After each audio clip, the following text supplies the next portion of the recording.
लागेला हरे बोला मुझी के बोलिया कि जब से ले आए बड़े अपन घरे डोलिया कि बन के हमरा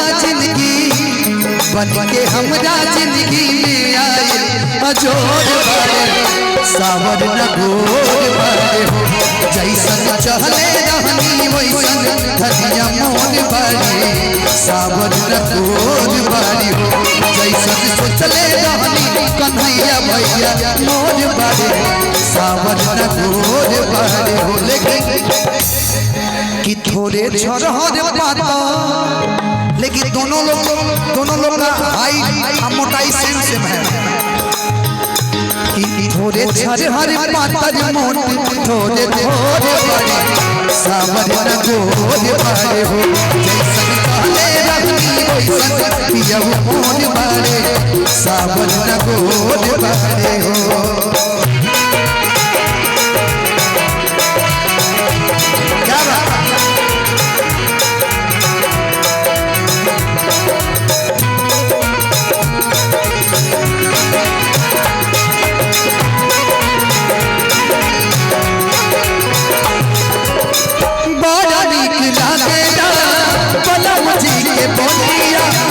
जब से ले आई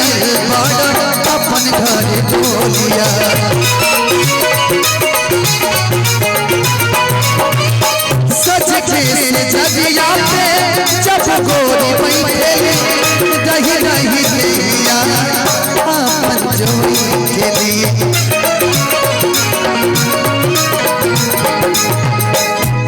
जीजा जी कहाँ है जीजा जी कहाँ है जीजा जी की बाटे हुस्न जवानी चश्मा वाले रुकिए जीजा जी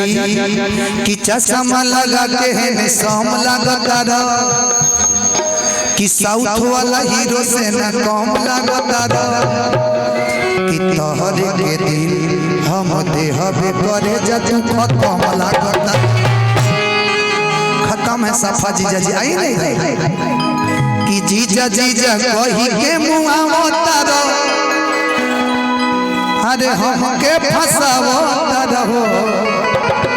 आज भोजपुरी हिंदी सबका कॉम्बिनेशन होगा ना तब मजा आएगा जीजा जी आप नहीं आएंगे तो हम घर याद देंगे आपको कि ही तो वही भाई बोका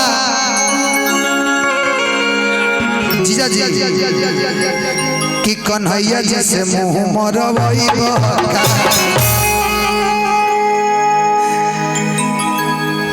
कि बड़ा नीक लागेला हे जीजा जी के बोलिया हर जब से ले आई बड़े अपन घर डोलिया कि बन के हमरा जिंदगी में आई अजोर बड़े सावर न गोर बड़े हो जैसन चले रहनी वैसन धनिया मोर बड़े सावर न गोर बड़े हो।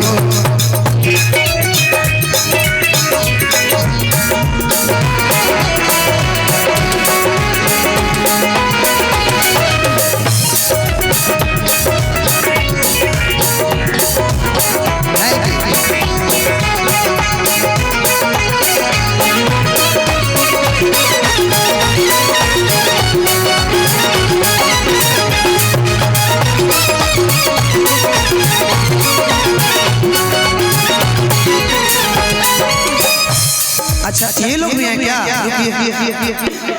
ये लोग भी हैं मुझे नहीं पता था तब तो ठीक है थोड़ा सा एक चुंडी ले लो पगली एक कोई चुंडी दे दीजिए एक चुंडी नहीं डालना चाहिए दोनों लोग को एक डाल लीजिए जय डाल के जाए हम लोग परिवार में अपने कार्यक्रम कर रहे हैं तो परिवार को देखते हुए ना तो हम एक चुन्नी आप लोग डाल लीजिए परिवार में सब कुछ देखना है।